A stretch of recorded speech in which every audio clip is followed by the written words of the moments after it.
I'm Dr. Fiona Lovely, and this is the Not Your Mother's Menopause podcast. I'm taking the taboos of menopause and perimenopause and bringing light to the dark. No bullshit, no shame. It's time for us to gain a new paradigm in female health, out with the old and in with the new, and I'm bringing fresh perspectives from someone in the arena. I've been practicing women's health for nearly 20 years, and I'm spilling the tea on what it means to live at midlife, knowing that the best is yet to come. I'm sharing my Gen X approach to living through this transition. Sassy, a bit sweary, and always honest. Tactical tips and instantly usable information is my aim. I hope to make you laugh and that you learn something new that helps you embrace the change. Together, we bring power to the peri. Onward to the podcast. The Meno Besties are back. And if you've been with us before, you already know what that means. Clear your schedule, ladies. Karen Martel and Zora Benhamou are two of my favorite humans on the planet. And every time we get together, something shifts in the conversation. These are the women I call when I need to think something through, when I found something in the research I cannot stop thinking about, or when I just need to be in the room with people who get it. For anyone joining us for the first time, welcome. And buckle up. This one doesn't disappoint, as is always the case when the Meno Besties are having a conversation. Karen Martel is CEO of Midlife Solutions, a certified hormone specialist and transformational nutrition coach, and the host of the Hormone Solution podcast. She's one of the leading voices in hormone optimization, women's weight loss, and metabolic health. And she is on a mission to burn down the outdated rules around menopause and replace them with something that actually serves women. And of course, in this conversation, we also have the glorious Zora Benhamou. She's a gerontologist with a master's from the University of Southern California, the host of Hack My Age, and the author of the Longevity Master Plan and Eating for Longevity. She's a member of the British Menopause Society and the European Menopause and Andropause Society, and she has just returned from Southeast Asia, where she was sitting with women in Vietnam, Thailand, and the Philippines, asking them about their menopause experiences. I have been waiting to get into this with her ever since she told me about these conversations and sent me pictures of her travels and the beautiful beaches of the Philippines. Now, today for the conversation, we're talking about a lot of things, but we're talking about perimenopause. How young is it starting? What it actually looks like for women? And how is it that women are showing up more informed, more aware of the generation before them? We also talk about desire and sexuality at midlife. And yes, we're talking about Heated Rivalry and why midlife women cannot get enough of that love story. It's a TV show if you haven't heard of it, because representation matters. And honestly, we have some thoughts. We're also talking about bone health. Zora's sharing her story on bone health and the hopeful truth that even if you already have experienced bone loss, you can change the trajectory.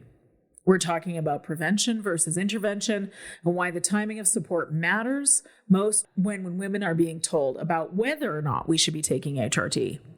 So we talk a lot about HRT. And finally, my favorite part of the conversation is I shared some of the teachings from my recent discussion with my menopause doula students on how other cultures view wisdom, especially elder females in their culture. So we talk about the Norse vulva, to the Japanese concept of konenki, to the wisdom keepers of Africa. The West is only just beginning to remember that actually the elders are a very, very important part of our society and community. Ladies, the Meno Besties are in the room. Let's go.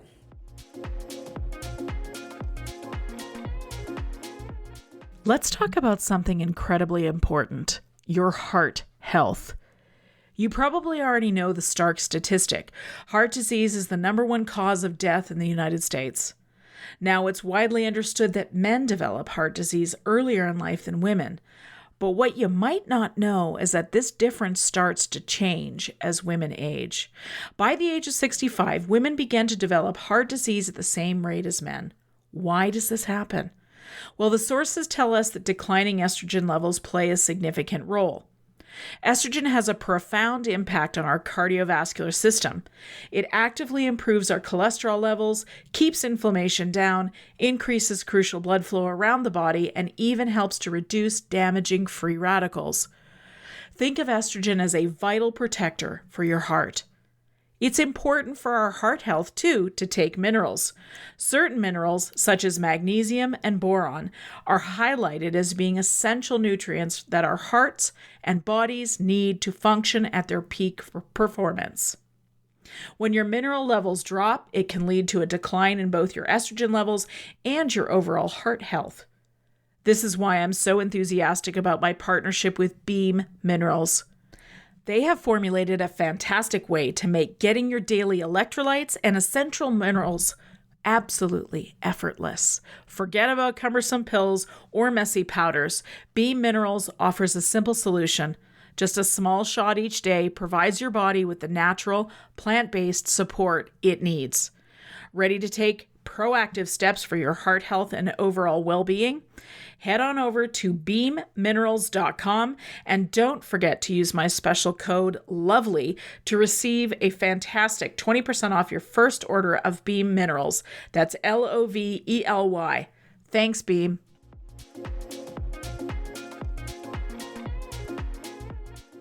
What a pleasure today to sit with the freaking Meno Besties, Zora Benhamou and Karen Martel. Welcome to the Not Your Mother's Menopause podcast. How are you guys doing today? Well, so much better now that I get to see you ladies. My Meno Besties. Okay, like realistically, folks, we've been already talking for an hour, so, I know how these gals are, but we're now inviting you into our conversation. Yeah, now it's just the four of us. It's so true. And it's not just when we come together, there's never a moment of like, hey, how's everybody doing? What you doing? No, we get right down to the bone. Literally, Zora talked about bone health. Please go and listen to Zora's podcast, Hack My Age, because you have done a deep dive on bone health recently. I love your passion about this. It's such an important thing to talk about because it is that element of the musculoskeletal syndrome of menopause. I love talking about this subject. That is probably the most ignored. Like we just kind of assume our bones are doing their thing, they're hanging out, whatever, but it is something that we need to know. How do we actually build bone, especially if we've been told we're osteopenic? We don't feel it. No. Exactly. So it's not like I wanted to say almost like it's not a sexy topic, but no. I think it's not sexy because it's not something that women are coming in droves going, this is happening to me. I feel this, like, help me, because we don't feel it until you break your bone in most cases. Because you had no idea, right, Zora? Yeah, no, I had no idea. So my own story is I actually had 53. I took my DEXA scan. I've been taking DEXA scans. These are bone scans that we can go and get. And I've always had DEXA scans, very good bones, very good bone density. But I took it 1 year and I had osteopenia. So I understand very well that fear. And myself, I'm thinking, oh my goodness, what am I going to do when I'm older? It kind of made sense to me because at the time I had osteoarthritis, which is a joint problem. My joints I was losing my cartilage. I had a lot of pain and it was a slow degradation of my joints, which is different than the bone.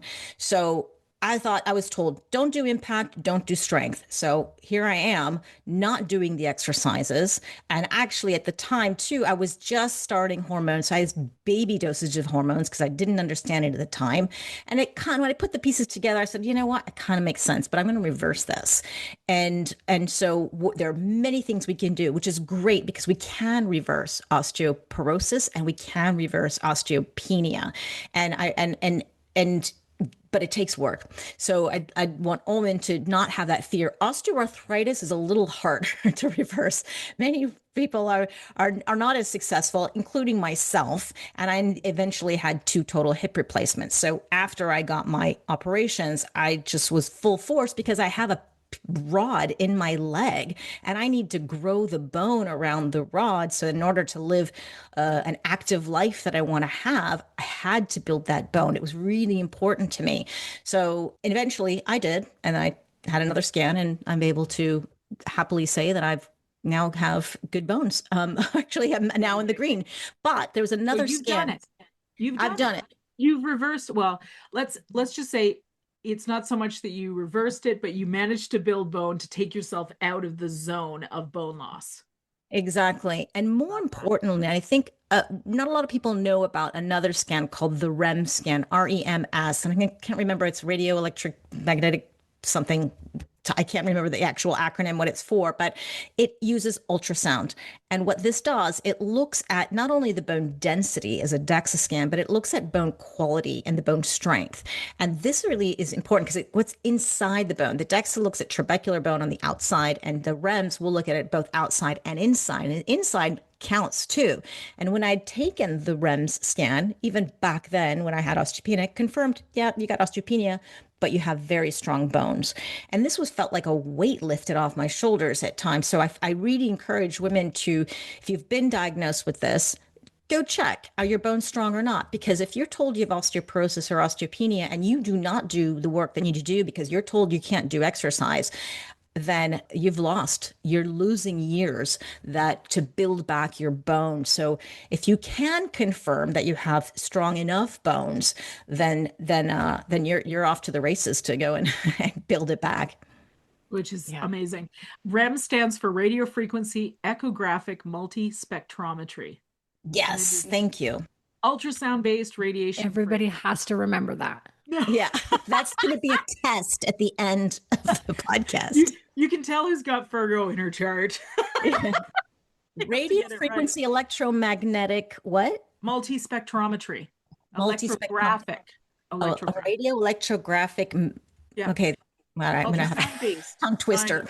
It is. But what I found really interesting is it actually has a fragility score that, quote, assesses bone quality beyond quantitative bone mineral density, with emerging evidence supporting a 5-year fracture prediction. So again, you know what? So often I see this in clinic, I have these thoughts very frequently about how antiquated the screening and testing is for women's health issues beyond obstetrics.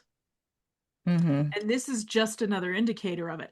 I mean, the DEXA scan might actually, it's still the gold standard, but is it something whose time is up and we need to evolve into the next level of actually taking care? I love what you said, Zora, about it's not just the trabecular bone. You want to look at the whole thing. Bone needs to not just be strong, it also needs to be flexible. In order to be flexible, it has to have collagen. You have to have enough protein for that. You have to have enough estrogen. So I think you said you actually upped your estrogen dose when you realized you were I was just going to say that. Yeah. Because that's something that I think you need to address, Zora, because something we're seeing right now, a kind of a growing movement or awareness around the fact that we have to quit giving these micro doses or just even regular doses for some women of hormone replacement therapy, that it may take higher levels of hormones to get protection. And I don't think this is a blanket statement for everybody. I think some people can be on low doses and get that kind of protection.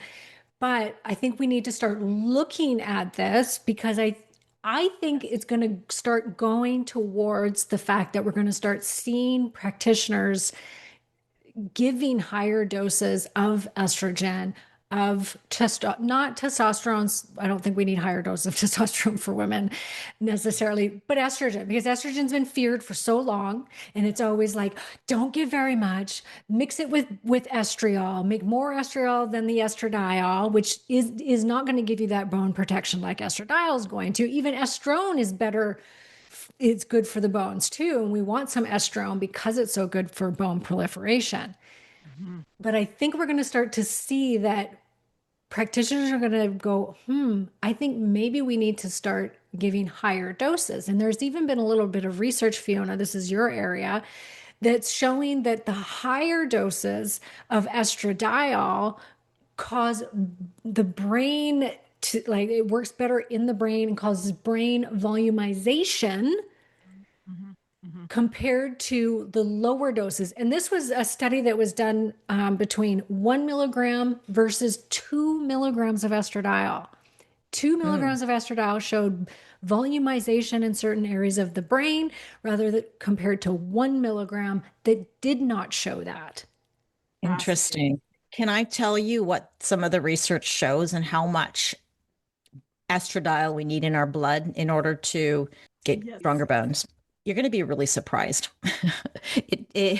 So the research that's quoted very often by some of these bone experts that I interview, and I was surprised to find it myself, is that in order to stop the bone from breaking down, you need only 11 picograms per ml in the blood, which is like nothing.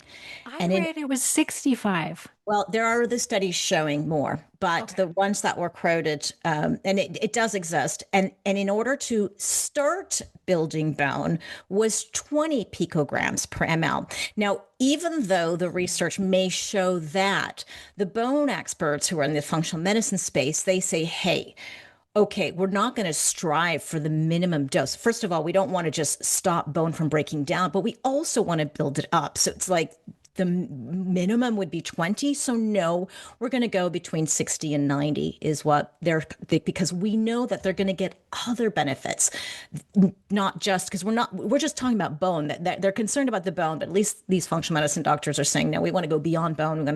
We want to help these women with many other things. It may barely stop a hot flash, if at all. So why not make her feel good? And we know that our bones are protected. So the 20 picogram per ml is not what they're striving for. It's just what some of the research says, but it's surprisingly low. Yeah, but there's a PubMed article that did a great big study that showed that they saw women had to be over, I think it was actually over 50 picograms per milliliter. And so it was kind of, to be on the safe side, you want to be 65, between 65 and 100, ideally. Yeah. That's what I've read. We're playing with this numbers game. And I always go back to, we're all bio-individual. Now, my level, even though I was on baby dosages of hormones, I was not 11 picograms or even 20 picograms. I was more than that. And it wasn't enough for me anyways. So I don't care if the research says you need 20 picograms. I needed more. And that's why we can say, okay, around 65 or whatever that is. But I don't know, that may still not be enough for you and your bones. That's why it's really good to get these bone scans and see where you're at. And if it's not building fast enough, well, then hormone therapy and getting a little bit estradiol is going to help, should help more. And I mentioned that it is very powerful. Estradiol really, really helps with the bone buildup and slowing down the bone breakdown, because that's what our bones do. It breaks down and it builds up. And when we go through menopause, there's just more breakdown, and it's a living tissue, which is amazing, because we always kind of think, oh, we build our bones when we're kids, and boom, that's it. It's kind of stays rigid, and that's and that's what happens, and all goes down. That's why we can reverse osteoporosis, because it is this amazing tissue that is growing and breaking down all at the same time. And the game is just to build fast, build more than we break down. Yeah, absolutely. And by the way, I've just looked up this study that you're talking about, Karen. I think this is what you're talking about. Another example of how insufficient medical research is. This is a paper from 1992. This is, again, just another example. We need to know far more. And Zora, you're absolutely right. When we're talking about healthy bone, we have blastic and clastic activity. One builds bone and one breaks down bone. And there are different factors that trigger it. And as we go through menopause and the estrogen leaves the building, then we stop having that balance, which for some women is a problem and some are not. And some women are more prone to having bone loss, just like some women are more prone to having metabolic issues or more likely to have cardiovascular issues or whatever. It's that individualized piece. And for me, when I listen to you guys talking about this is why it's so important to test your hormones while you're in perimenopause, not only to get a baseline, but also to check in to see where your HRT is in terms of the levels. And as we've just talked about, there's this huge variation in numbers in terms of how much estradiol we actually want in the blood in order to build bone. And again, that's going to depend on a lot of factors. Some women won't need much at all, but have good, strong bones. So it's just a body type and genetics and all of those other things. But I'd love to hear your thoughts on testing versus not testing. I'm baiting you guys a little tiny bit on this one. Testing what exactly?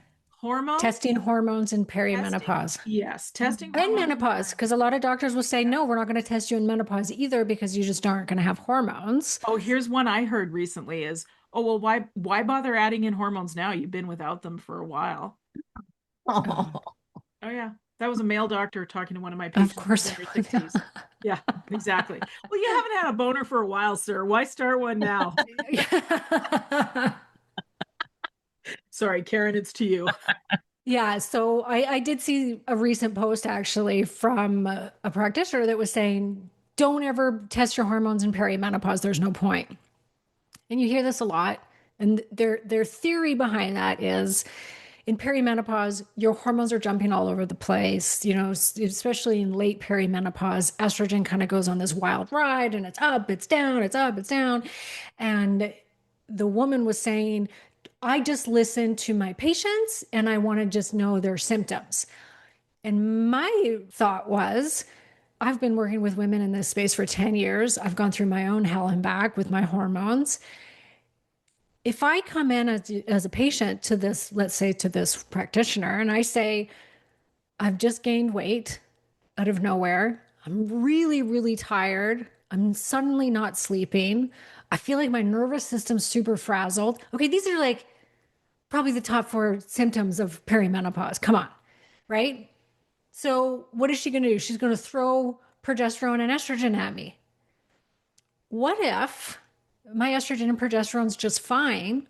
And what if it's my thyroid? Because guess what? Those 4 symptoms can apply to low or high cortisol. It can apply to low DHEA. It can apply to low progesterone. It can apply to low estrogen. It can apply to too much estrogen, too little progesterone. It can apply to low thyroid. And we see women's thyroid function going down in a lot of women that never had a thyroid problem until they hit their 40s. And then suddenly they're starting to develop hypothyroidism and they have no idea and they're not testing it because they never had a problem before. And the number one symptoms, fatigue and weight gain. Mm-hmm. So you're going to throw these hormones at me, not knowing what actually is going on with my hormones. And I get that, yes, it's a moving target, but I have done tens of thousands, like not tens of thousands, thousands of labs at this point in women in perimenopause.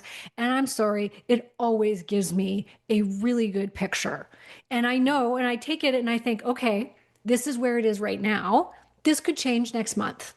And I'll tell the person that, I'll tell the customer that, the client that, but at least I can see that it's starting to go, that they're starting to have these fluctuations. So if I see that estradiol is low and I know, well, it could get high next month, that doesn't matter. I'm still going to have the doctors treat that woman for low estrogen, because putting in a nice low dose of estradiol, even when she's having these swings, can actually help the swings, because your body goes, oh, there's estrogen in here.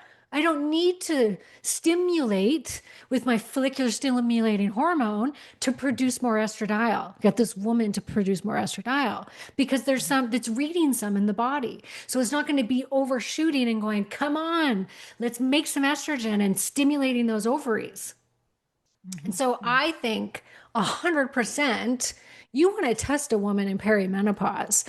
Menopause, I could see it being a little bit more like, okay, you've been in menopause for 5 years, 7 years. I know you're not going to have estradiol or progesterone. Testosterone, yeah, we'd want to test. Thyroid, we'd want to test. But yes, I would give that woman, without having to test, estrogen and progesterone. But in perimenopause, no. I want to test. I want to see what's going on. Test, don't guess. Because one more thing. The same day that I heard that woman say that, I was listening to a podcast where a woman told her story of having going through hell in perimenopause. She goes to a practitioner. They didn't test her hormones. She was put on a high dose estrogen patch and progesterone and sent out the door. Within 3 months, she was going so crazy in her brain. Her ADHD went through the roof. She was manic. She felt absolutely horrible. She went back to the practitioner. The practitioner doubled her dose of estrogen patch. Put her on testosterone, added testosterone to the mix, sent her on her way. Within 3 months, she was suicidal. She got divorced from her husband, and she stopped her business. And then figured out, wait a second, is this HRT that's doing this? Yeah. Because she was put on the wrong doses. She did not need estrogen. And when there's too much estrogen, it turns up glutamate. Yeah. Which makes you very agitated and can really exacerbate things like ADHD. Yeah, it really it becomes a psychiatric problem if you have too much estrogen. Yes. I mean, just to say it very bluntly. And progesterone and testosterone. Yes. It's a fine This is where balance. hormones go wrong.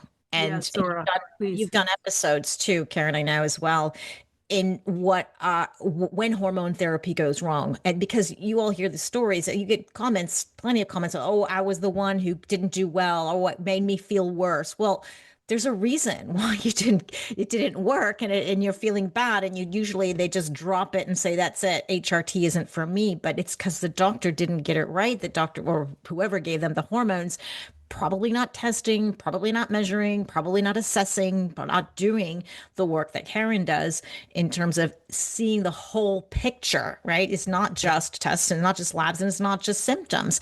And certainly there's certain things, if you didn't test, like we don't feel our bones or our heart getting full of plaque either. So there are other tests that we need to do as well. So I think there's so many tests that we should be doing in perimenopause and postmenopause, because menopause is accelerated aging.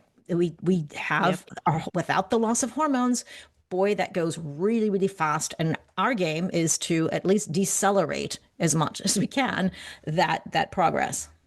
And the fact that women's rapid acceleration of aging has been tolerated for as long as it has infuriates me.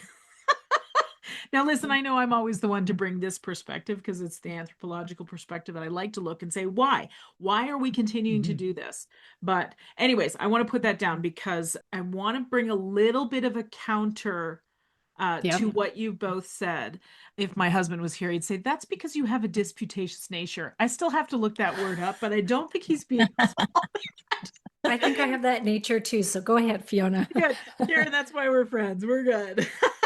Iron sharpens iron. No, and I'm not saying I agree with this, but I think the argument is when we're talking about prescribers and medical doctors that have not been given the education around HRT, and medicine, big pharma is decades behind, research decades behind on taking care of women. So we're just now realistically starting to open the door in medicine to say, how do we get a prescriber that knows how to do contemporary menopause prescribing?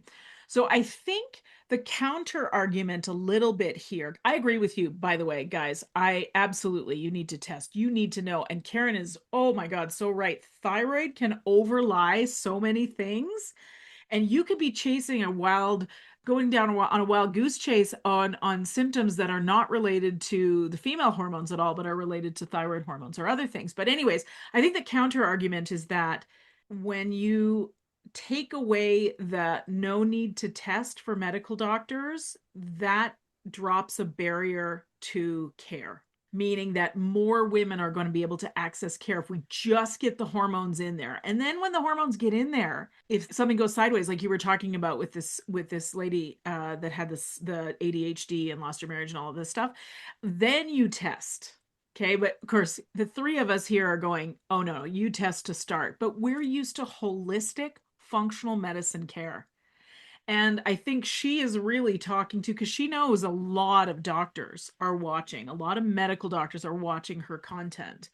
And she's just saying we need to drop barriers to care for women. And if this is a big one and the doctors aren't prescribing this stuff because they don't know how to test for it, then just throw the hormones in there and see what happens. It's not a great plan, but I just wonder I if it's understand it. Yep. yeah, I just wonder if it's not 100%. helping a little bit, Yep. We are talking about a very popular influencer here, which we've decided we're not going to name names, except the three of us are amazing and all of our podcasts are fantastic. And if you haven't listened, It's a little plug. Hack My Age or Hormone Solutions or Not Your Mother's Menopause, please go right now, immediately. This is where, Right? yeah. I think that the type of people we interview have decades of experience treating women through menopause. Not a decade, but we're talking about 3 or 4 decades. And this is where many of us are getting some information as well.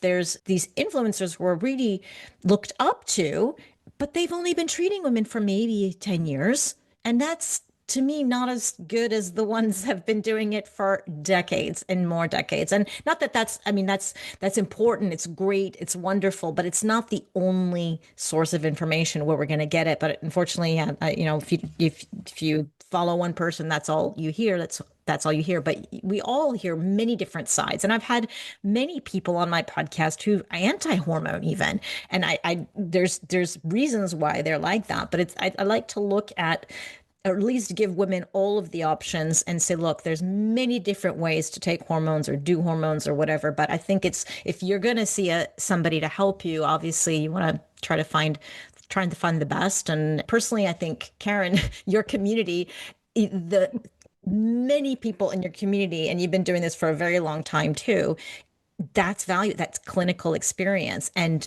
many women, and you're not just in one clinic office dealing with maybe 7 to 10 women a day. You're working in, I don't know, hundreds. I mean, you have people you're talking to all the time. Yeah. At a time.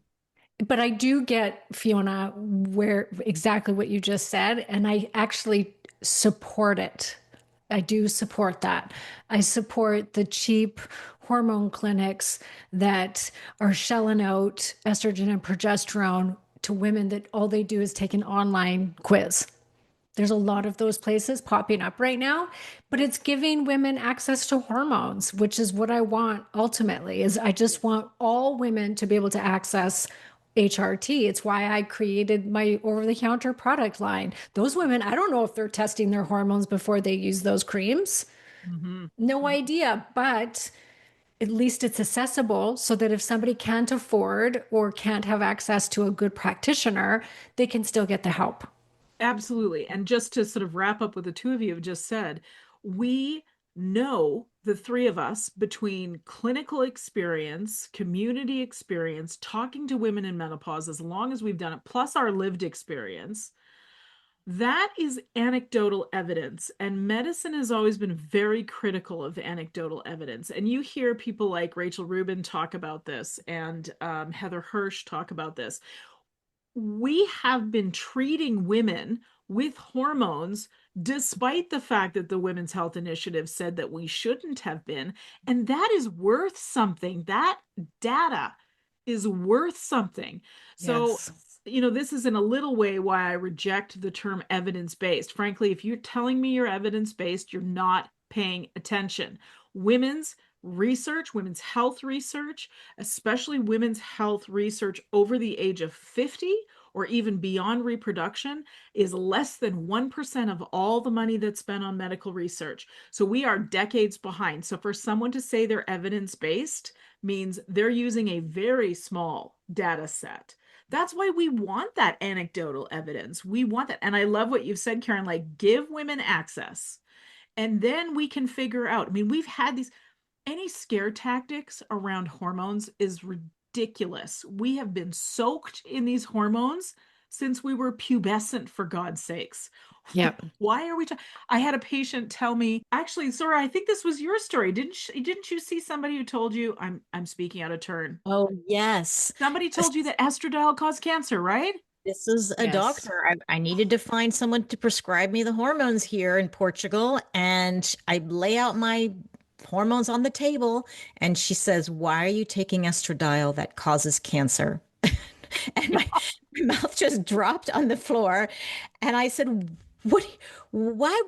At first, I said, "It definitely does not cause cancer. Why are you even saying that?" Yeah. And it just blew my mind. But that's not the first time I've heard that. I've got a doctor in Spain who said the same thing to me. And I go and I correct them, and they go, "Oh, well, you know." And I'm like, "No, most women No, wouldn't you tell don't it know. to you like me." And they don't know, they would hear you. And then if you do think it causes cancer, why are you prescribing them some just because they do? This is some reason why I went to some of these doctors because I heard they prescribe.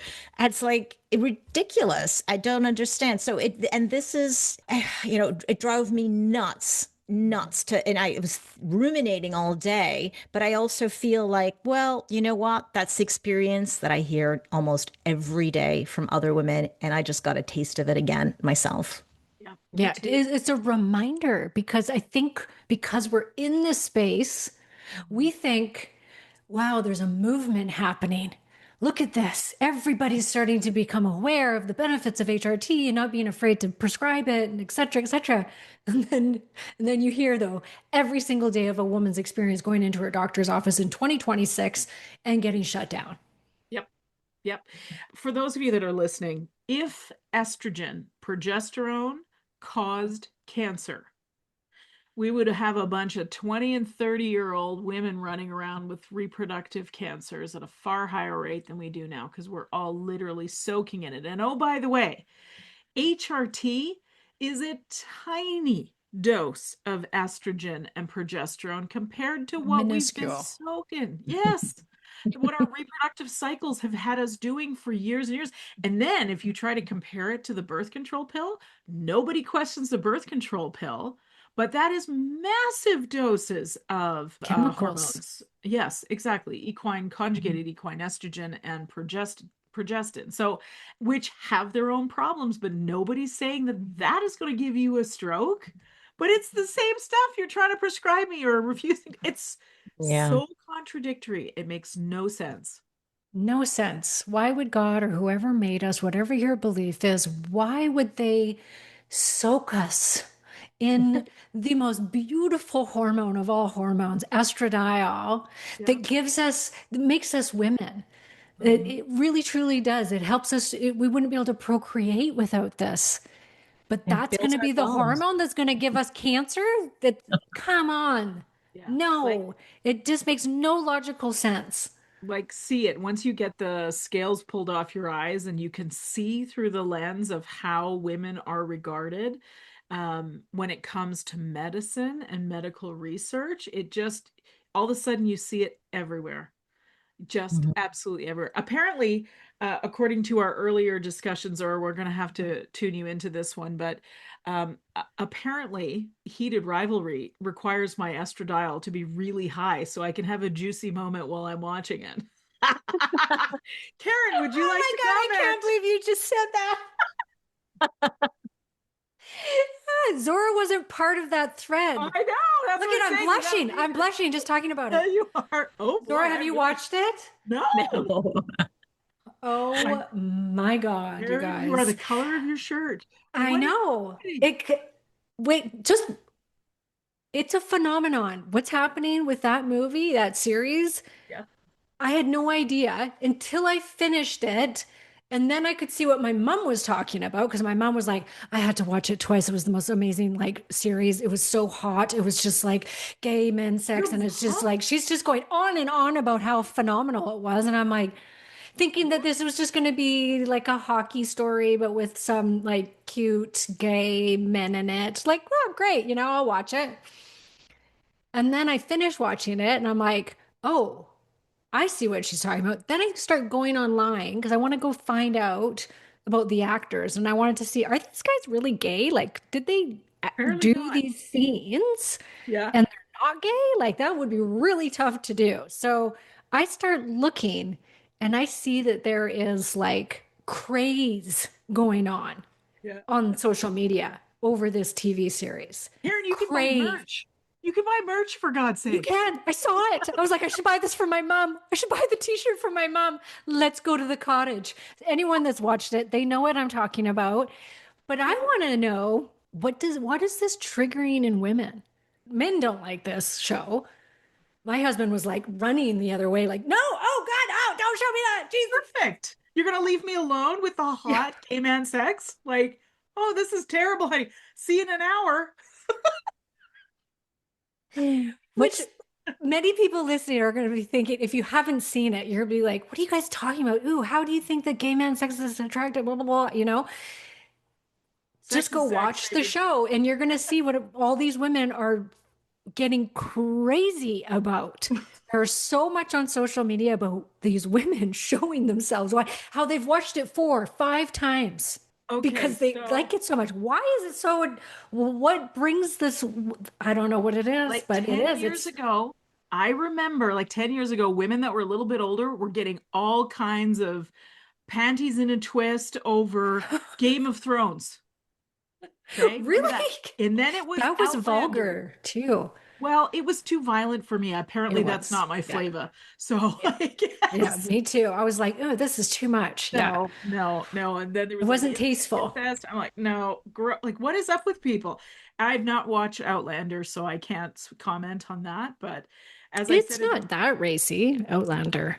Oh my God. Well, then I'm excited to see what this heated rivalry business is all about. Like, oh, I mean, I was worried about people walking by on the street because my blinds were open, and I'm like, they're gonna think I'm watching gay porn right now. Like, I was getting a little bit concerned. It is borderline. You're watching porn. Oh. What's the name of this show again? This one. Go lock yourself in your bedroom, Zora. By yourself. By yourself. And with my estrogen cream and my testosterone. If you needed to be in the moment, it would probably be testosterone cream applied to the vulva, is all I have to say. I'll use the vaginal. There's a tip for you ladies, actually. Yes, you know. Can I get more than a tip though, Karen, please? Oh my God. We're going to have to put like explicit or the restricted warning on this podcast. Always before explicit. We air it. Yeah, always explicit. I'm sorry, ladies, if this isn't your cup of tea. Sorry, Zora, what were you saying? I think it is. You do have the E, I think, on your podcast now. Yeah. Well, yes. Listen, just that E is for authenticity, except it's spelled wrong. So authenticity. Zora, the show is called Heated Rivalry. In Canada, it's an HBO show. So in the States, it's available on Max, and in Canada, it's available on Crave. And it's been quite the phenom. Like even our Prime Minister has talked about it. The stars of that show were featured at the Emmys, was it? Or the Oscars? They were, I think they won or something. I don't have to look that up, but they were, because the acting is phenomenal. This kid that they found to play the Russian hockey player is so good. Like he's blowing up. He's the next big thing. And he's so gorgeous. The other guy is from my hometown, born and raised. Amazing. Which I just think is so crazy. I was like, what? And my mom was like, yes, he's from here. He's so cute. I'm like, Mom.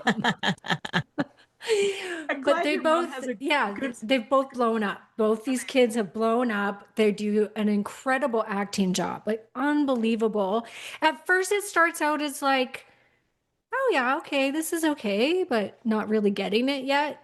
By the end of it, you've cried, you've laughed. I was out loud in my living room by myself. I'm like, oh, that's good. That's good. Yes. And so I'm like looking around, like, did anybody just see this? Or like the love scenes. It's a love story. So it's very romantic, but then it also has a very sexy thing to it as well. So midlife women, apparently, it's just, I don't know, it hits on all the levels. Women are loving it. They're obsessed with this. Go watch it if you haven't. It sounds like that other show, Shades of Grey, right? Oh, 50 Shades of Grey. Oh, Yeah. 50 Shades of Grey, which all of these shows, I've been abroad for many years, for decades now, and I miss all this stuff. But I do remember that was something that just went viral. And it And sounds very, that was during that Game of Thrones thing too. Like even my mom got all hot and bothered over 50 Shades of Grey. And then I'm like, I don't think I want to I don't want to watch it and read the books. So I missed all of that. But again, I guess it just depends on what you're I don't know.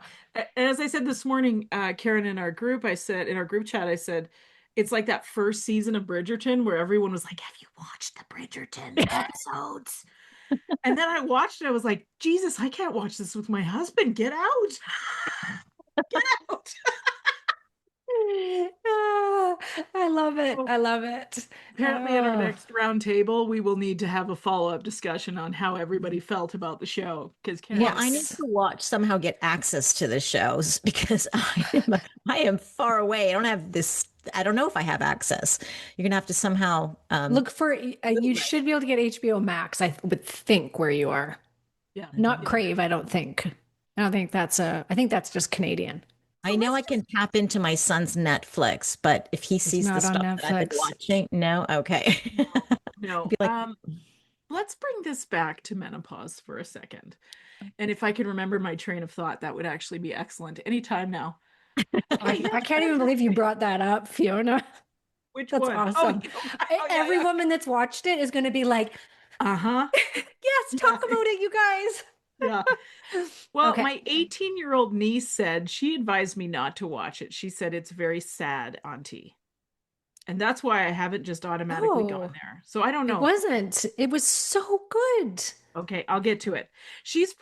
I'm gonna guess there was a little bit of like they couldn't just be outwardly together, and that was what made it sad. Like that would be my guess. That was what I was guessing. So, but again, I haven't seen it. There's so- some heartbreaking moments, but as someone was making a comment on an Instagram post where it was so beautifully put, I wish I could pull it up and read it, but she said there's the scene where the Russian is speaking Russian to the guy, his lover. And it's this beautiful scene. And so when you watch it, really look at the guy's face. And because he doesn't speak Russian, but he's listening to him speak Russian, and the guy's pouring his heart out to him.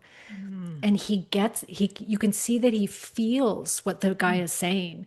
And the woman in the comments, like, it just goes to show that it's about frequency. And she said, look at the frequency between the two of them in the movie. Like their chemistry is real. You can see the chemistry between these two guys. They don't actually say what their sexual standpoint is. They're not releasing that. Which tells me then that probably, I think they swing both ways is what it comes down to. One of them has a girlfriend because she's kind of Yes. I believe she's a known person too. But again, it's not so black and white as it was when we were that age, is it? I mean, there were options, but Yes. the options are Yeah. even more open now, shall we say? Yeah. I have a feeling that they're both bisexual would be my guess. Okay. Well, I'm curious to watch it. Okay, so let's bring it Okay. back to desire, actually. Yes. Because what I wonder is, and this is the question you've asked, is what is it about middle-aged women going a little crazy for these young hockey players, male hockey players, having a romance, and we're seeing the details of it. And Zora, I'd love to hear your thoughts on it because you've interviewed somebody on this recently on the subject of desire, who I'm interviewing him in a couple of weeks, and I can't remember his name. Can you help me, please? Michael Bader, Dr. Yes. Michael Bader. Can you give us the TLDR version? Like what did he have to say about women and desire at menopause? Oh, well, what he and to tie it maybe, and immediately I thought of him when you said, why are these women so attracted to these guys? And he's a psychoanalyst, and he's not a sex expert, or he's not a relationship expert. He just analyzes the thoughts in our heads and what could this possibly mean. He's just brilliant. Oh. And so it's not like he gives advice or something. He just says, you know what, it could be this, after he takes in, of course, loads of information.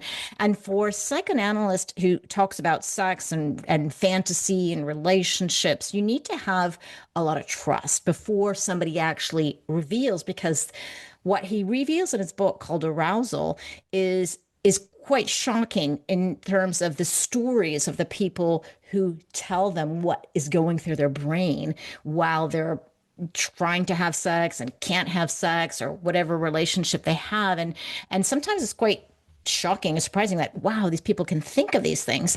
But he always ties it down to guilt, fear, and shame is when we have problems with libido, arousal, and any kind of sexual issues. And so what I would guess his statement would be is maybe these women are getting really excited about this because women are generally, in our era, caretakers. We want to make sure everybody's happy. We do all the work. We don't want to hurt people's feelings. We're caring and loving and many things. But he says you need a tiny bit of ruthlessness to be able to really explode with sex and have this massive arousal, because, and it's not in a bad way. It's more of like, he describes it more like a letting go. But if you're worried about the person you have a relationship with, or you're going to get in bed with, if you have a lot of guilt and shame because of many things that happened maybe in life or in the relationship, it's really hard to get aroused. But when you have a fantasy, like say these guys, or you're watching these things or some crazy stuff, then you don't have to worry about that person in front of you. You can be ruthless with that. And so if the brain starts to create fantasy, because it's trying to have a workaround to get rid of that guilt, fear, and shame in order for you to become aroused and have fun. And so then when you realize some of these things, you kind of go, oh, okay, you put the pieces together why you may have fear, guilt, and shame.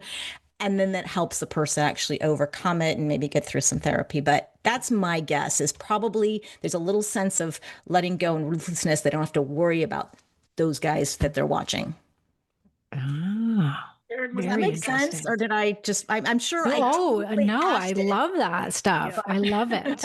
I've been thinking a lot about sex, and I was going to actually have a couple of my girlfriends come on a podcast to just chat about what their sex life is like now that they've hit midlife. And I'm like, I want to hear from the regular woman, because I've had the sexperts on. I've had a lot of them come on my podcast. I've had Susan Braddon. I've had, all the ones that come on and talk about all the things.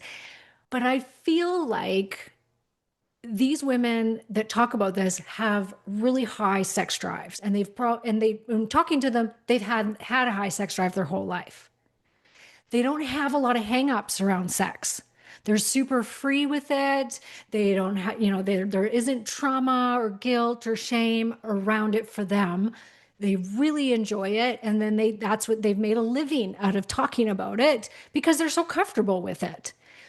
But what about the rest of the women out there that are like me, who I've never had this like crazy sex drive. I've had a lot of sexual trauma. I have been raped before as a teenager. I did not have a good sexual experience. I was never taught how to respect myself, nothing. Mm-hmm. And so what about people like myself? And many of my friends, I would say majority of them, have told me the same thing, that they were also raped at some point. Yep. Many of them have said that majority of their sexual experiences were at least to the degree of date rape, where they didn't want to be doing it, but they did it anyways because they didn't want to make the guy feel bad. And so they let it happen. And we know that most women, their sex drive goes with their cycle, where they have this window of opportunity in the month where they get about a week where they're really feeling like, yeah, let's have sex. That is more common than the woman that wants sex every day, like a man does. way more common. I don't know if you guys have found that, like working with women. And women will come to you and they're like, I just want more of a sex drive. Like, what is wrong with me? And then you talk to them and they're like, I only want to have sex for a couple days out of the month. And That's it's like, normal. That's that is normal. what's normal. But we're told If from at social all. media, it's not normal. Yeah. No, I mean, women in our community said I could totally live without sex for the rest of my life. Like, Yeah. there's not even 100%. that 1 week window. It's Yeah. very common. I hear that so often. Women would rather have a bath or read a book or do anything else, even the dishes, right? Mhm. When I hear you talk about that, Karen, I thank you for sharing your story. And it's an incredibly common story, sexual trauma. Yes. That number is like 1 in 3 of us. So when we look around, we are likely to be looking at several women that have had some kind of sexual trauma. And we're just really starting to understand how trauma lasts in the body and in the mind for a lifetime. And I'm not sure, even when you go about trying to process that trauma, that you can actually completely eliminate it when it is such a big T trauma, as Dr. Valerie Rain would call it. But I suspect, and again, I have not watched the show, but I suspect that the freedom that watching two impassioned human beings having a romance and a physical experience, that we as middle-aged ladies, for most of us, we've been with our partners a long time. And yes, I realize that Susan Bratton is still having great sex and amazing for her, but a lot of us are having pretty average sex, if not at all. And that's a common thing across women in menopause, in perimenopause, late perimenopause, and early menopause. Like, nobody's feeling like it. Most of us are exhausted. We're still managing to maybe sleep 6 hours a night. Maybe we've got some hormones. Maybe we don't. Maybe we've got a partner that's having, if it's a male partner, having erectile issues. Maybe the partner doesn't want to have sex. All of those things. I suspect probably just the freedom of watching two humans and the innocence of it, really, especially young people.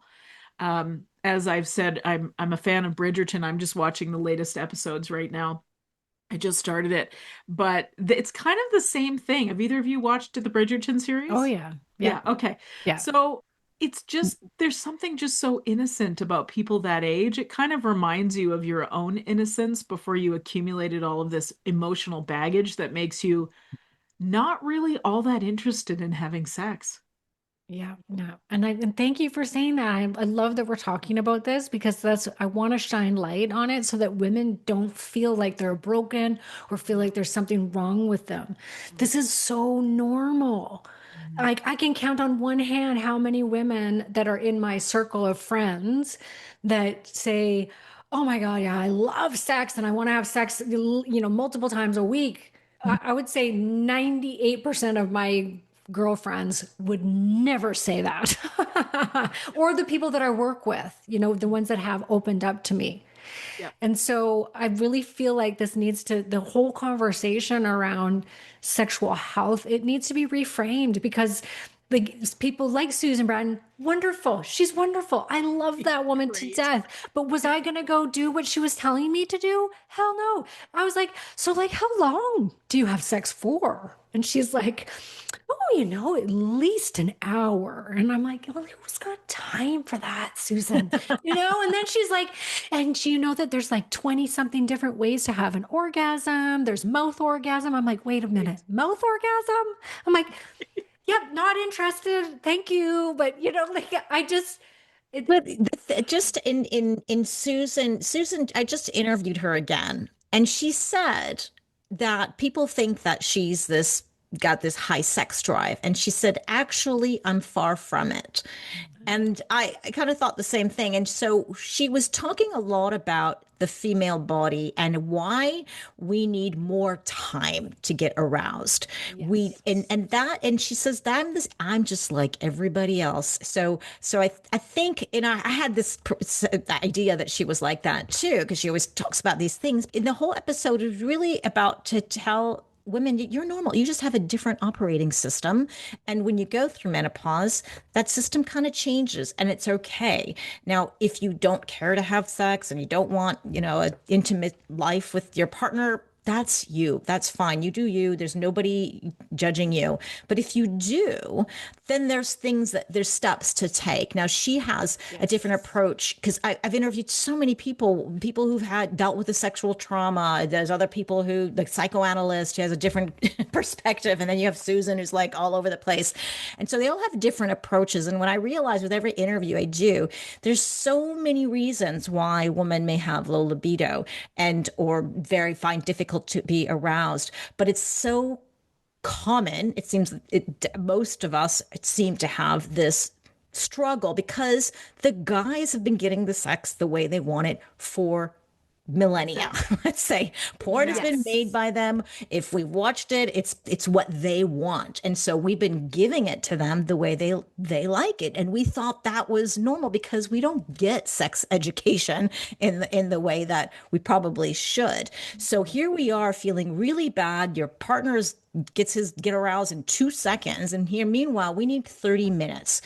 Generally, we need time to get out of our head. We need a little massage. We need a little stroke. We need a little touch. We need to like get get de-stressed and get in the zone of feeling safe and feeling comfortable and relaxed. And that doesn't happen in a minute. And that's the difference that we have with our partners. And when I learned some of this stuff, I was like, to my husband, I was like, wait a second, we've been doing it your way for a long time. And I had no idea. Yep. And it's like I've been eating at the Mexican taco stand for decades and I want the gourmet Italian meal.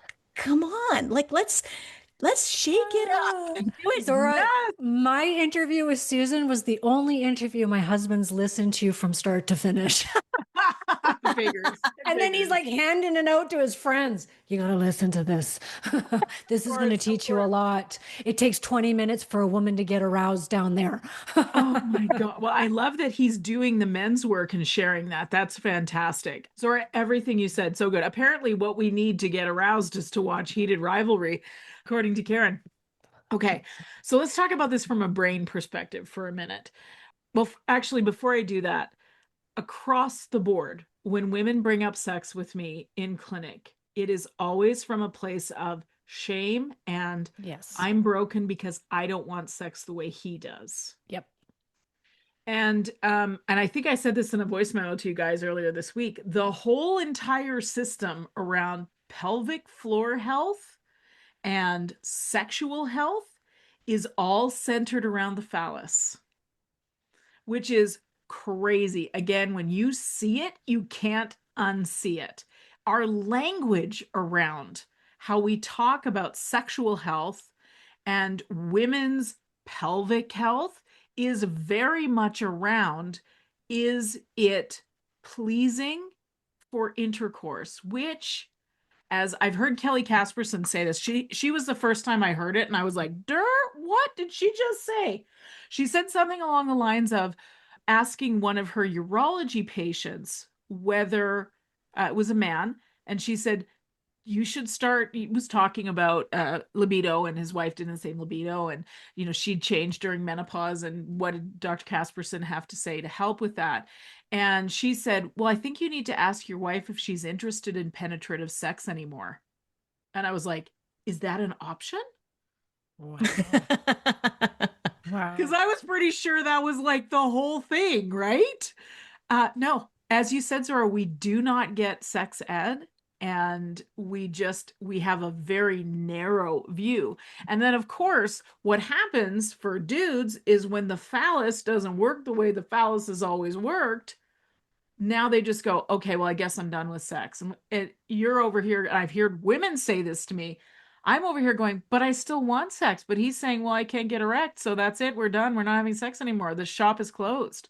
And it's like, wait a minute. I have fully functioning sexual organs. What is the problem here? Reframing it is important, is really important. I want to say quickly about brain stuff, Karen, if I know. So we cannot have connection and physical intimacy when we are in a sympathetic state, which is all the women all the time, which means we are now forcing it, which is why you hear women say, I'd rather have a bath. You hear women refer to KY jelly as the wife saver. Okay. It's the date rape thing you were talking about, Karen. Like, we're so contracted around this as women. And of course, we've got the cultural beliefs and norms that are problematic, and religious beliefs and norms that are in there as well. So two things I want to say. On MRI, a woman's brain during orgasm, well, let's talk about a man's brain first. Man's brain during orgasm fires all the neurons fire. It totally lights up. A woman's brain goes silent at orgasm. What? Yeah. You guys all said at the same time. Yeah. Why? Blow my mind. What? Even Weird. when Why? she's Yeah. having pleasure and she feels orgasm and she's happy, it's a good, Yes. juicy orgasm. That's how different a man and a woman's brain is. So when we get overloaded with the experience, the physical experience of an orgasm, our brains go silent, go to rest. Isn't that fascinating? And so it's almost like at peace, like we suddenly come into parasympathetic from it. Rather, theirs is like, woo! Yes. Yeah, they're in the sympathetic and we're in the parasympathetic. Yeah. Interesting. Now, interestingly enough, arousal and stimulation is parasympathetic, but the ejaculation or the orgasm is sympathetic. So that's a bit of a mind bender. So don't worry too much about it. But I find that so interesting that we have been brought together to have intimacy together if we're talking about partner sex, and our brains react so differently. Now, here's another thing that sort of, hooks into this. I heard Christiane Northrup say this years and years ago. She said that she would advise women in her practice that were not able to achieve orgasm, which blows my mind that we are still talking about this. How is a woman's pleasure not just right up there with everything else? Anyways, she'd say if a woman cannot achieve orgasm, encourage her to put socks on when she's having sex. What that does is it tells the brain that she's safe. Oh, interesting. But my husband has a foot fetish. I don't think he'd like that. He loves my toes. I can never seriously look at your husband in the eye after that. My guy's like the opposite. He's like, get your feet away from me, disgusting. I wish he had a foot fetish. Never. Anyways, sorry, I'm remembering that we're recording this. But isn't that fascinating, though? It's so fascinating. The three of us know that the brain is the biggest sex organ. It's not about the clitoris, the vulva, the vagina at all. Yep. It's here. Please, Karen, go on and pardon me for interrupting. No, I interrupted you. But I was going to just say, I listened to this great podcast with this sex doctor, and she was bringing up the stats at how many women can achieve vaginal orgasm. Few. Next to none. During our penetration. No. Next to none. Very few. Sorry.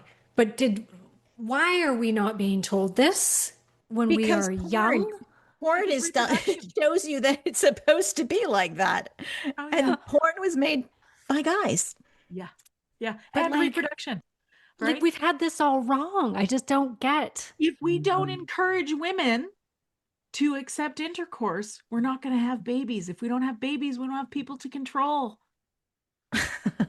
I mean, if I'm going to go a little like conspiracy theory on it, then but that's what the culture and the church wants us to believe, right? Is that the spiritual thing is the partnership and the whatever, reproduction. You may want to interview Dr. Saida Desilets. Have you? Is she Canadian? I can't remember. She was sexually abused. She had all the trauma, and now her mission is to help women find pleasure again. And she has this many courses out there, but it is that kind of that first first step. And I think she's a doctor. She's done research on sex, but she also is a, let's call a sexologist, and has the programs and all that thing to help people. I think she's quite good. I can share my episode if you want to listen to her, see if she'd be somebody you'd like to interview. I think I did 3 of them with her, and I went through one of her programs, and then I hit some roadblocks. So I was very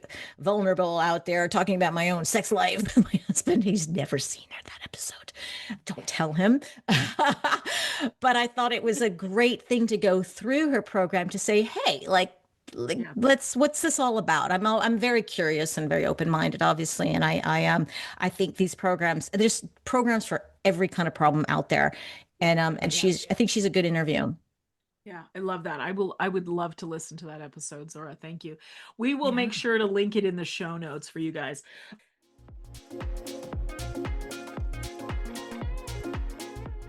Here's something that might surprise you. When our estrogen drops during menopause, we don't just lose protection for our bones and our brain. We lose estrogen's protective effects on our heart. Your heart is packed with mitochondria, the cellular powerhouse that keep it beating strong. But as we age and go through the stages of menopause, oxidative stress can damage these mitochondria, affecting our cardiovascular health in ways we're only just beginning to understand. That's where MitoQ's hero ingredient, mitochondrial, comes in. It's the world's first mitochondrial target antioxidant that gets directly into your mitochondria, targeting stress at the source. Studies show that 20 milligrams per day of mitochondrial in older adults can improve arterial function by up to 42% and support healthy blood flow, exactly what our hearts need as we navigate this life stage. Ready to support your heart where it needs it the most? Visit mitoq.com and use my special code LOVELY10 for 10% off your first order. That's mitoq.com, code LOVELY10. These statements have not been evaluated by the Food and Drug Administration. This product is not intended to diagnose, treat, cure, or prevent any disease.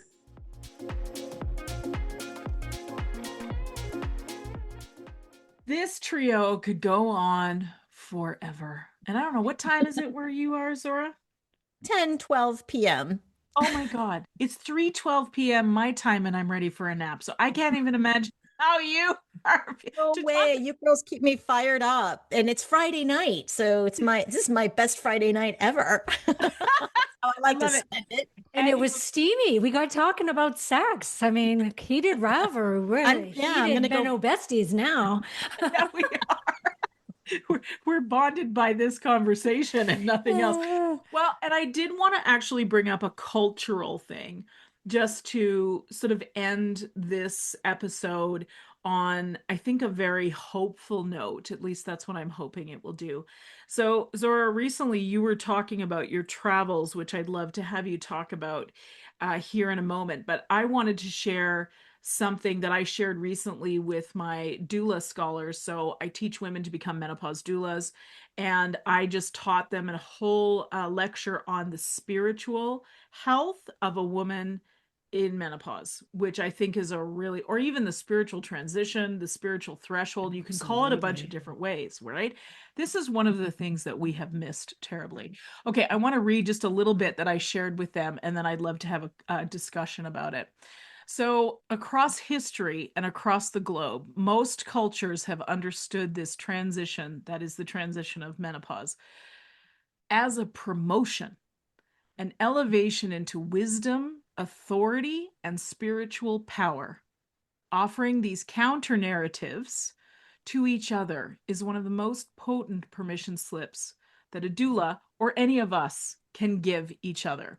So let me give you some examples. In Japan, menopause is referred to as konenki, a word meaning renewal, season, and energy. Age is honored. Older women are revered for their wisdom and calm. When a woman's primary cultural framework for this transition is renewal of energy, her nervous system enters it differently. In traditional Chinese medicine, menopause is called the second spring, a time of renewal and transformation. This represents a shift from fertility and reproduction into conserving and nourishing the self. In Chinese culture, there's a sense of looking forward to old age. Aging is widely celebrated and elders are revered. Among many indigenous American tribes, menopause is seen as a powerful spiritual transformation, often referred to as the wise woman phase. Women who reach menopause are honored as leaders and teachers within their communities. In some shamanic traditions, including the Mayan and Cree communities, a woman must enter menopause to access her full shamanic and healing powers. Menstrual blood understood as power directed outward towards creation. At menopause, that power is retained inward as wise blood. Yeah, good. And a woman crosses this threshold into becoming a healer and a spiritual healer of her community. These cultures built their social architecture around the understanding that older women carry irreplaceable knowledge. Let me go on. The Celtic tradition. The crone is one face of the triple goddess, a framework deeply woven into the pre-Christian Celtic world, which organized feminine experience into three sacred phases: maiden, mother, crone. In Celtic communities, the crone figure was frequently called upon for her healing abilities and her wisdom in herbal lore. Her deep understanding of nature made her an essential figure in community life, a wise woman, a healer, and a guardian of ancient knowledge. And finally, the Norse tradition, which my husband, who is definitely a Viking, loves this one the most. He says, anyways, Viking tradition. The most powerful person in the room was an older woman. In Viking society, the vulva, a woman, female, shaman, and seeress, was both feared and respected. She practiced Norse magic and was believed to have direct access to the gods and fabric of fate itself. Even Odin, the Allfather, the god of wisdom, must come to a vulva to learn what he cannot know on his own. Her wisdom comes not from books or teachings, but from experience, memory, and connection to unseen forces. Odin does not command her. He questions her, urges her, and offers her gifts and honor. Now, what I go on to say to wrap this up is these cultures built their social architecture around a shared understanding. Older women hold something that cannot be replaced, and the community depends on their willingness to step into it. The Western narrative of decline is not a universal truth. It's a recent cultural aberration, and one that many of our clients will have internalized far more deeply than we realize. Beautiful. Let's discuss. Well, I've been like super onto this last week, so I'm not surprised you're bringing this up, because I was just watching a bit of the movie The Shift. Have you guys watched that with Wayne Dyer? Yes, but a long time ago. Yes. I reference it all the time because I love it so much. And my girlfriend was turning 40 on Monday. And she said, I'm so depressed about it. She said, I'm not excited about turning 40 at all. And I'm like, wait just a minute.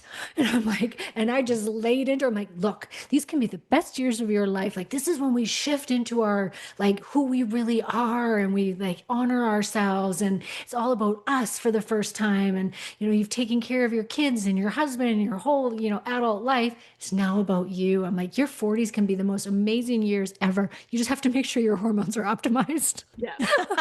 And I said, go watch The Shift. And so I was getting her the link. And so I started watching it. And throughout there, he talks about these major shifts that happen in life. And this is one of them. And, when we're younger, it's all about family and taking care of others. But when this happens, it's about taking care of ourselves, the wise woman years. Yeah. Absolutely. I like that.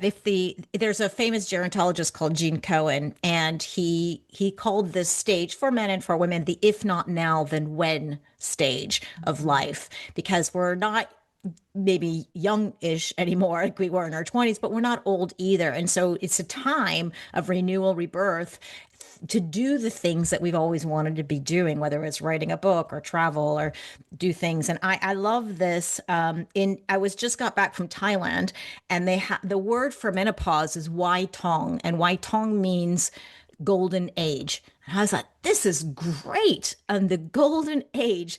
And I often tell my husband, I love menopause. Like, this is so good. Like, I change our sex life now, and I'm changing things around the house, and I'm deciding we're not going to be nomads anymore. And like I got all this power because of menopause. He's a little surprised. He's still here. So, and so when I said I love menopause, he's like, yeah, you do. Just don't cover your feet up. Everything will be okay with the husband. Here's my toes on a platter, honey. So this is a really empowering time. And I agree with you. If we can try to shift the mindset a little bit, and that would really help. And all the things that you said, Fiona, are really fantastic. And I think traditionally, yes, I travel around the world to many different cultures, and most recently to Thailand and Vietnam and the Philippines.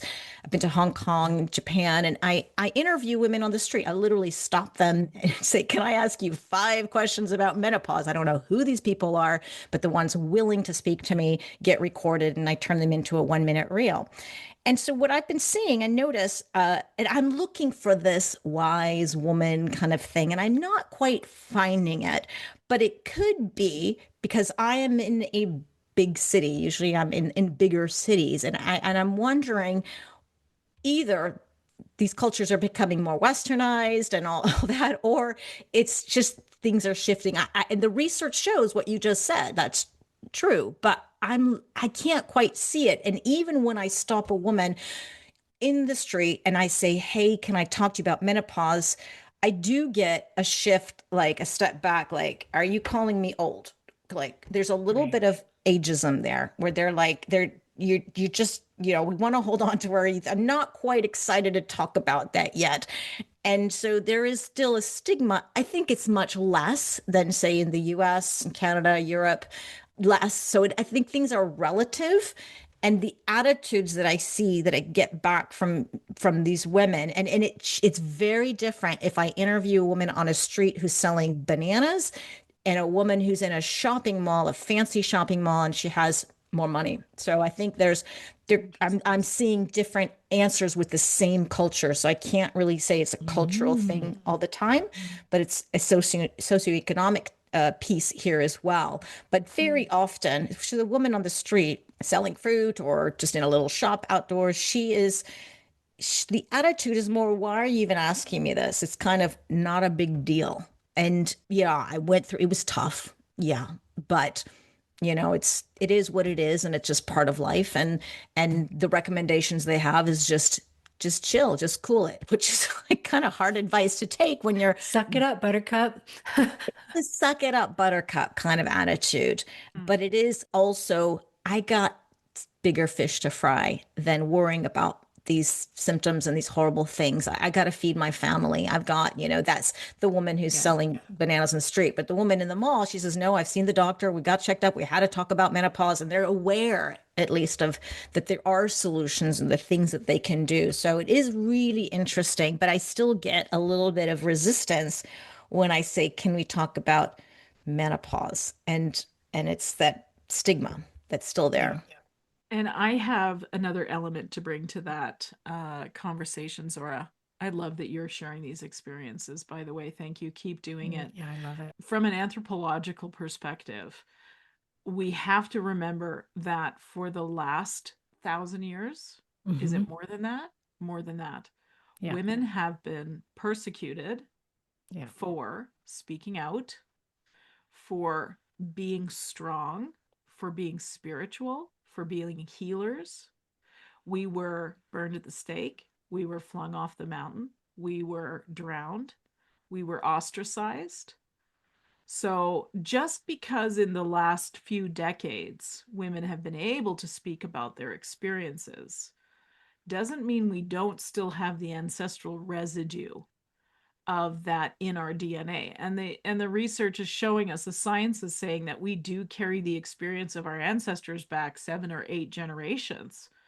So even if we've never had if the lady selling fruit never had the lived experience of telling a complete stranger, something that's about to go on the internet, about an experience that would be considered to be for females only, then she may very well have that ancestral trauma lingering. When I first became aware of that for myself, it was years and years ago, and I caught a post on Instagram that said, "We are the daughters of the ones you couldn't burn."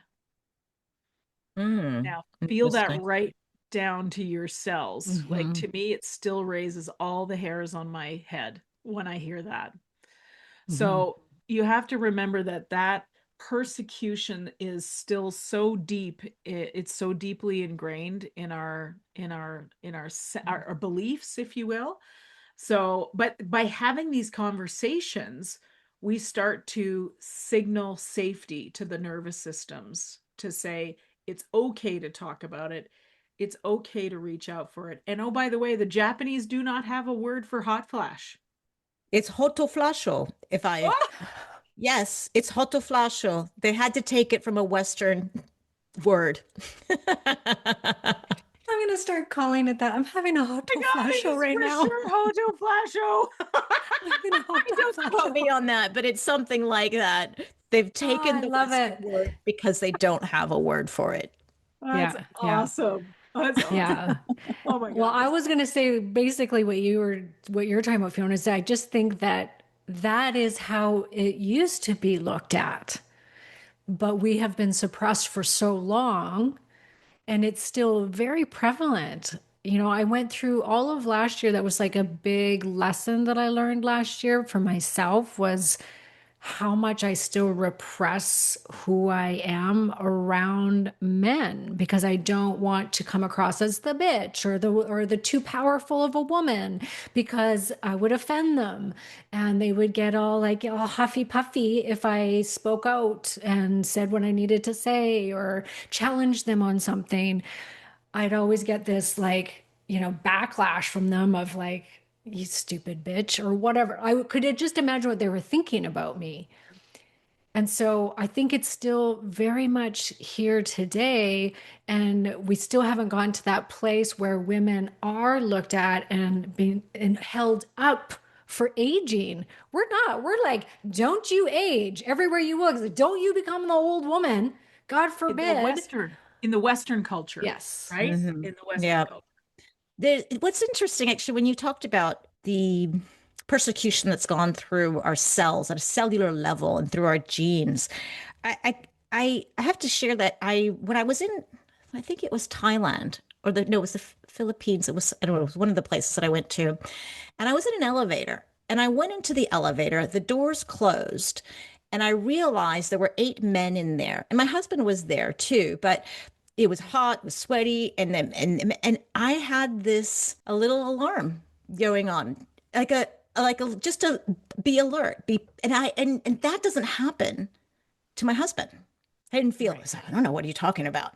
But I felt it, and I don't know. I was perfectly safe logically, but I felt something just to be on alert, and that caught me by surprise, because I'm very relaxed. I'm quite easygoing, and I'm not paranoid or anything. Like you're not thinking not that at all. You have no reason to being worried, but it triggered something. Something came up, and then I thought, interesting. I wonder if that's just my DNA. Yes, I've been really wanting to get into the generational trauma, because there's science coming out about it. Yeah. It's not woo-woo. Nope. Which just, it is mind-blowing. And I remember when I first read about the female Holocaust and them saying, we actually don't know how many women were killed because we weren't worth tracking. But they estimate that it could be up in the past 1 million. They're not sure. But there's history of and accounts of women being burned at the stake and in great numbers. When is this and where? What are we talking about? In Which England, I do like, You're talking about the female Holocaust. That's not a term I've ever heard before, Karen. Fill me in. yeah, I read it in sounds this like the witch woman's trials or something, or yes, Yes. yes, Yeah. yeah. Yeah, and so you have to go back, and this was so long ago. I had a book. It was called like The Goddess or something like that, and they spoke about that they knew that there were. Oh, I mean, this was 30 years ago, you guys. It just stood out to me because they actually said if there's no recognition in history of the female Holocaust that happened. Can I read to you what AI has just given me about this? yes. So, the female Holocaust refers to the specific gender based persecution, imprisonment, and murder of women by the Nazis between 1933 and 1945, including over 2 million Jewish women and thousands of others, such as political prisoners and Romani women. Romani? I think it's Romani is how you say that. Otherwise referred to as the gypsies, not that's a terminology that's outdated. Please excuse me for that, but just to help for context. Women faced unique atrocities like forced sterilization, sexual violence, and targeted killing of mothers alongside labor in specialized camps like Ravensbrück. Anyway, so it looks like it was associated with what we know as the Holocaust of the Second World War. So where was it and when there was the witch trials where women were being burned at the stake and they had In That was Salem, England. right? Yes. Salem? Yes. Mhm. That's what I think it was referring to. Maybe it wasn't called Holocaust, maybe it was called like genocide or something. I So the don't know. point is interesting because you're saying that there was this killing of all these women, and none of them were It recorded was ever until it just recently never went into history. Like that there was this period of time where all these women were being murdered or killed, burned at the stake. because of what? Because they were healers, because Yeah. they were Which, spiritual, yeah, because I can they see I can understand of the witchy, like the witch trials, but yeah, I'm wondering why. But okay. so Europe went first and then Salem came much later. Hmm. So early modern Europe, so 15th to 18th centuries, with highest concentrations of women who were burned at the stake in Germany, Switzerland, France, and the Low Countries. I'm not sure what that is exactly, but and then popular culture followed the Salem witch trials, which were 1692 Massachusetts. Yeah. They were not burned; they were either hanged or pressed. I don't even want to know what that is. Anyways, oh, we're supposed to end on a high note, Let's you let's guys. talk Yeah. about let's talk about sex or something else. Oh, Back to heated rivalry, ladies. I know, right?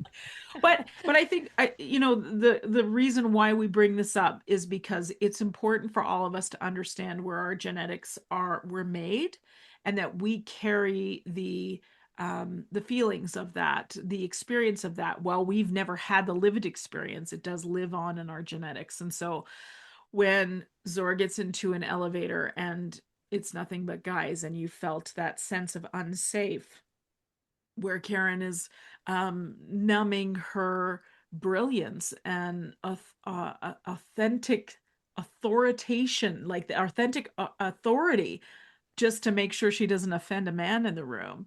Like that's not anything. I mean, I've got my own examples of all of this too, because I'm definitely the outspoken female in a profession that's mostly dudes. And I mean, the things I heard when I was in school learning to become a chiropractor, like again, just all the things, right? The things that we tolerated, but we didn't know to want anything different. So I always say if we know about history, if we keep a memory of the fact that this has happened, then we're less likely to repeat it, I would hope.